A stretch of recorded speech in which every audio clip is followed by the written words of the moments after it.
gone even further. We've got a mix of everything here for you. A look at new IP, some killer new trailers, demos, and a bunch of live gameplay. This is going to be a lot of fun. And it should be, right? Because we're all here for one simple reason. All of us share one fundamental belief, and that's that games are the best form of entertainment on the planet. Yeah! They connect us like nothing else. They bring us together across cities and countries. They inspire us. They ignite the fires of competition inside us. Games allow us to do extraordinary things and to be extraordinary in our own ways. Games enable us to be our most creative selves, whether that's as game makers trying to pioneer new ways to play, or players. On game players, God dog, here we are. Once again, man, we are in the thick of E3, and I must tell you guys, it is very, very exciting to me, and hopefully you guys are very excited and having a good time as well. My name is Kiaun Mitchell. I am your host, and I want to welcome you guys to a special Analog Circle podcast where I will be recapping EA's E3 conference. Guys, this is it, man. EA has started us off. E3 is underway. Microsoft is going on in about another 5 hours as I'm recording this, and I will be back with my impressions of that show because that is the one that I'm looking forward to the absolute most is Microsoft. Now, of course, EA came up first, and they had a little bit to show, and, without further ado, I'm not going to make this a very long, drawn-out show with EA, but let's go ahead and jump into it. But, before we jump into it, if you want to get in contact with the show, and I'm really hoping that you guys will email and call the show to give your impressions of Microsoft. And if you want to do that and be a part of the show, you can call in at 443-261-4607, or you can leave an email at the Analog Circle Podcast at gmail.com. Shout out to you, Kelsey. And once again, shout out to the guy who always emails the show, Cody Clark. I'm going to definitely read your emails on that show. You had to excuse me. My voice is a little more hoarse today, but I'm going to get on through it. It's probably going to be even more worse as the day goes on. But let's jump into EA's press conference. Now, first, they started it off with a Madden 18 ban and showed a story mode, actually, for the new Madden 18. And the name of that story mode is called Long Shot. And it looks interesting. I'm very, very happy to see EA really taking this approach, as well as 2K, that sports games are actually getting these story narratives that are being put into them. It's something that I've wanted to see in sports games ever since like 97, 98. So I'm very, very glad that these guys are putting more effort into it. And I have to say that Madden is running on the Frostbite engine, and it does look very, very good. And the story mode looks very interesting as well. So that's what they started it off with. After that, they showed off Battlefield 1 and talked about some of the new things that will be added to the game. Now, they said that night maps are going to be added. 8 new maps will be added, new vehicles, and In the Name of Caesar is going to be added as well. And all of this is being released in September. I have not played Battlefield 1 yet. I'm kind of on the fence about it. I kind of want to play it. It looks great, but for you guys that are big Battlefield players that enjoyed the game, then I'm sure this is good news for you guys, and you have something to look forward to in September. It was an okay showing, but since I'm not into it, it didn't really wow me, but it was still a good showing. After that, they had showed off EA championships and said, this could be you. Basically, it was a montage of different people that compete. You know, they're playing Madden or they're playing NHL and FIFA, and they're actually going head to head with one another to get prizes to win the championship. And they are going to be scouting for people who are up and coming that want to be in the competitive space. So if this is something that you're thinking about getting into, then go ahead and dig a little deeper into the EA ecosystem with that on their website. Check them out. After that, they showed a FIFA 18 montage, which I have to say I'm not really big into football, European football, but I will say that the games always look great. They look stunning, and they look, like I said, they look very impressive. It's just not something I'm really into, but for people that are, I'm sure you guys are going to be excited. I don't know if this is running on the Frostbite engine. I'm almost certain. If Madden is running on it, I'm sure all of their sports games will be running on the Frostbite engine this year. So this is definitely something to look out for. Now, after they showed the FIFA montage, they actually showed Men in Blazers, who looks like they're football, or European football, or as we call it here in the States, soccer. It look like they're commentators, or, you know, they're into the sports. And I mean, they went on stage, talked a little bit. They kind of made this backstory up about Hunter, which of course was the star of last year's FIFA 17, where he was the story. It was his storyline. He's making a comeback this year, and they're, you know, very excited about what Hunter is going to do in this season. So, of course, that storyline is going on, is continuing, which I think is really interesting because I've never seen them in this short period of time that they've actually been doing these story modes in the sports games. I've never seen them actually pick up with the same character that they left off with. So very interesting. I'm looking forward to hearing what people have to say about it, and it seems very interesting. After that, next up, they showed, now this, whoa, shucks, man, this really, really threw me for a loop. Next, they showed Need for Speed Payback.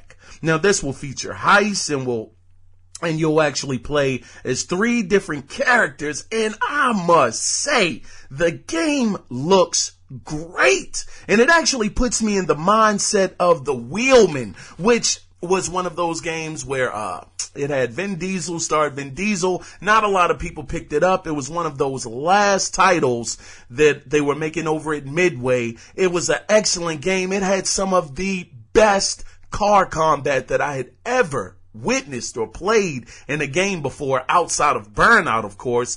But Need for Speed Payback, it puts me in that mindset, and I'm hoping that you'll actually be able to bump the cars on the side of you with the right analog stick, like hit over like right to hit the right car, hit it over left to hit the left car. If they do that, oh my gosh, this game, goodness gracious, very, very promising. It looks like it's definitely trying to do something different. I love the fact that it's just not about racing. It seems like they're actually putting more elements into it, being able to play as 3 different characters. That is very, very promising. And I did like the fact that when they were actually doing the heist on the truck, you actually see the girl, she jumps out of the car, she jumps onto the roof of the truck, heists the car, blows out the back of the doors on the truck, she shoots out, and then all of a sudden the perspective changes to her perspective. So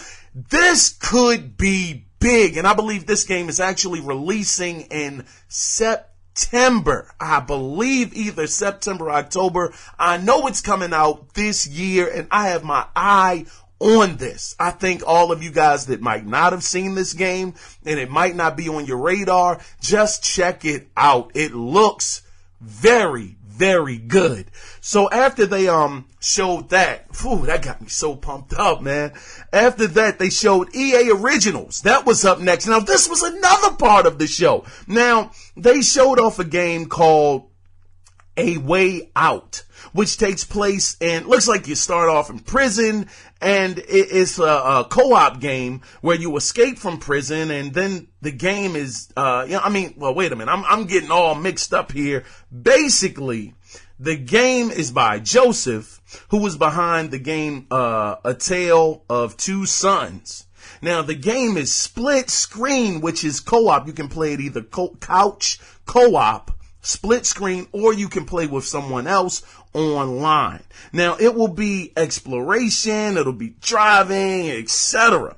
Now, you can also, like I said, play online, have a good time with your friends, but the game also shows, this was very, very interesting, which it actually put me in the mindset of the game Indigo Prophecy. I don't know if any of you guys have played that yet. It's a game by David Cage that was on the PlayStation 2 and the Xbox, the original Xbox. And what that game did that was so ahead of the time that I had never seen in a game before, it showed your character from different perspectives. So with this game, they're taking the same cues from that game where you'll see different things from the perspective of your character. Depending on what character you're controlling, you may see something slightly different in the environment as opposed to the other person who might not have caught up to that part, or you might be looking at it from that actual character's perspective who might be in the fight, and then the other character's looking at it from a distance, seeing what's going on. And then, as it goes, things will kind of come together and you'll be on the same screen and all. I jumbled that up so bad. Dag on it. Basically, the game looks great. That's all you need to know, man. Check it out. A Way Out. That was another game that EA had on their stage that got me very, very excited. And this game will be coming out in 2018. And The Tale of Two Sons, that was a great game. So far, this guy and his team, they have a great track record. But the game looks so interesting. Looks like it has a good story. It showed one scene where after they broke out of prison, the guy visits might be his girlfriend or his wife. She had just had a baby, and she's saying, "What are you doing here?" And he's like, I had to come see my daughter. She's my daughter too. So it could be something there. It really could be. The game looks good. It really looks, it doesn't look like an indie game. I'll say that. It looks very, very promising. Now, unfortunately, some people were looking forward to hopefully an Unravel 2 was going to show up. That didn't show up, and neither did the game from last year show up that EA had showed, where it looked like it was a fox or some kind of animal character. Kind of put me in the mindset of Ori and the Blind Forest a little bit. It was no word about that game, so hopefully that's still in the works. And, who knows? But anyway, that was the end of that game. Up next, they showed off Seed, and they actually gave Project Scorpio a nod on this, which was interesting. Seed is something that EA is working on for artificial intelligence and, making games more customized to your play style or who you are as a gamer. They went into a couple of things. I didn't get the whole outline, but the gist of Seed is that it's supposed to make the games more personal to you as the game player.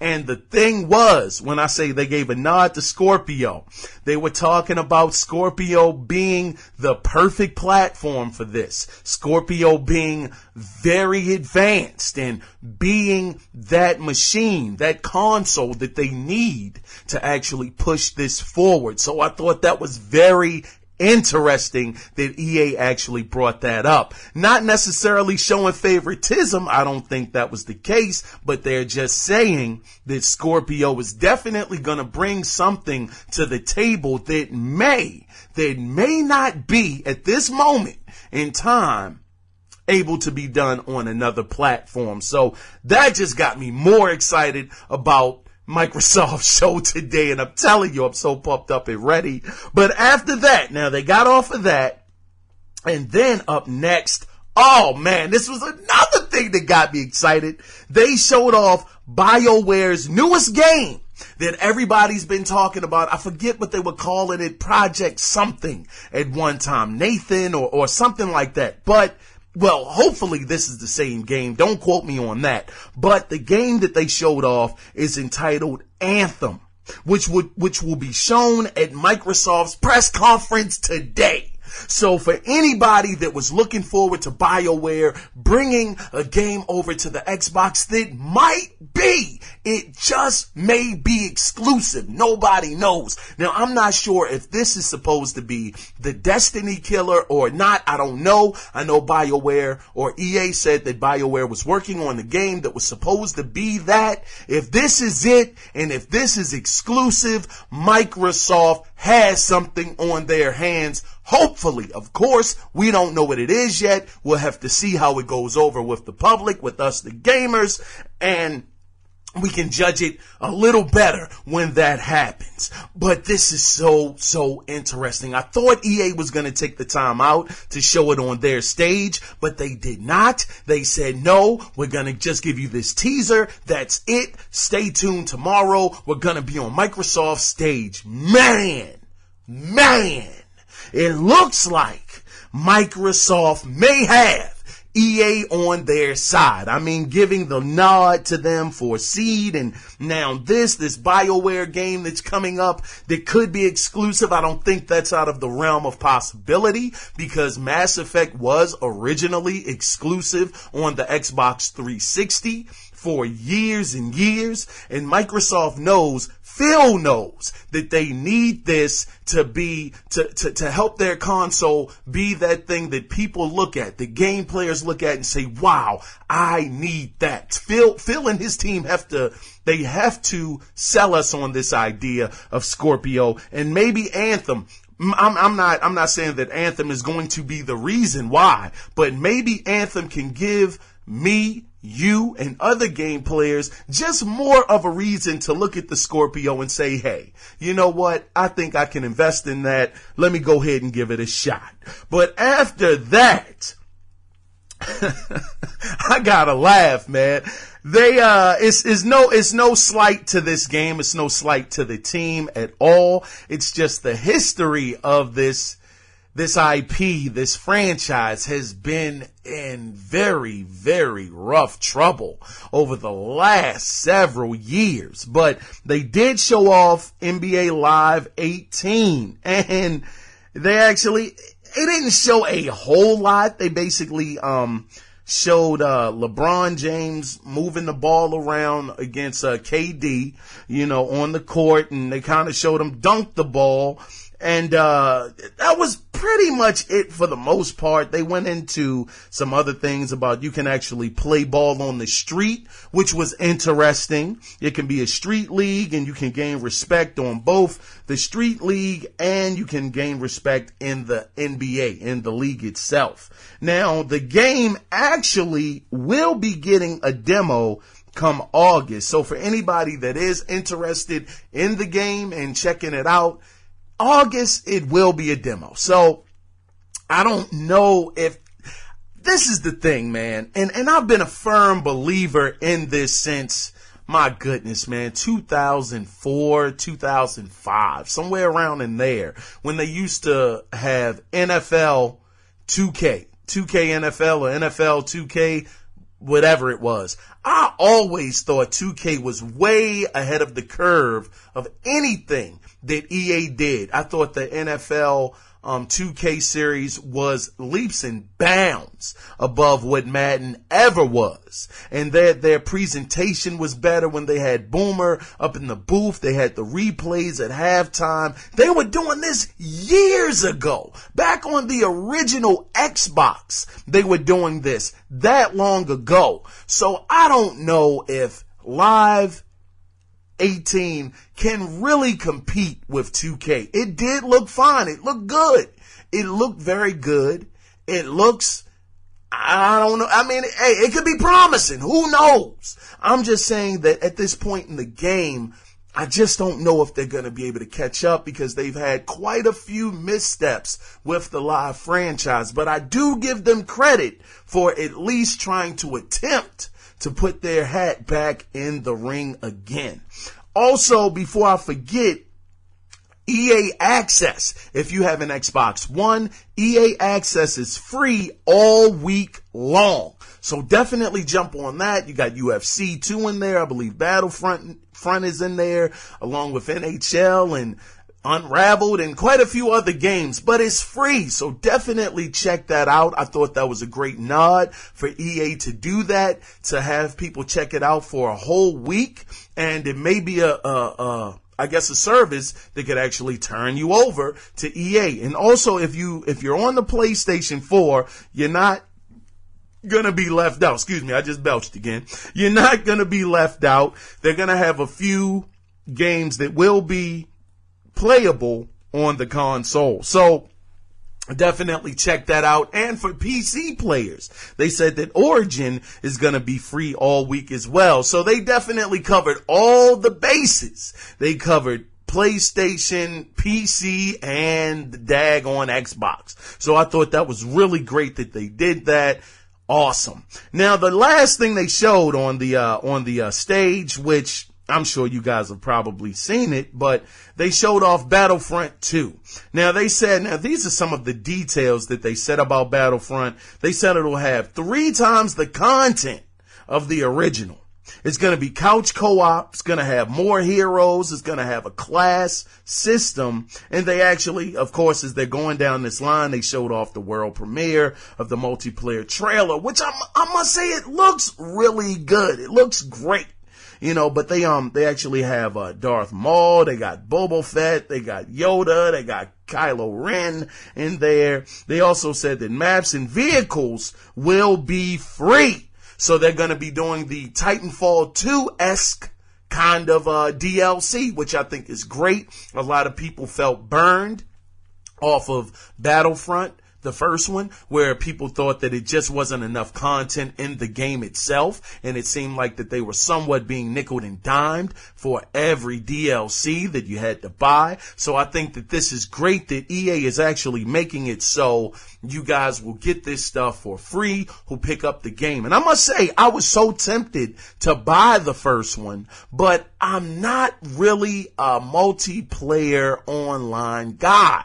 Now, like I said, if you guys want to show me the ropes, find me on Xbox at Corked Emperor 33, or you can find me at John Doe 1579 on the PlayStation 4 network. But it's just, I always get smoked every single time.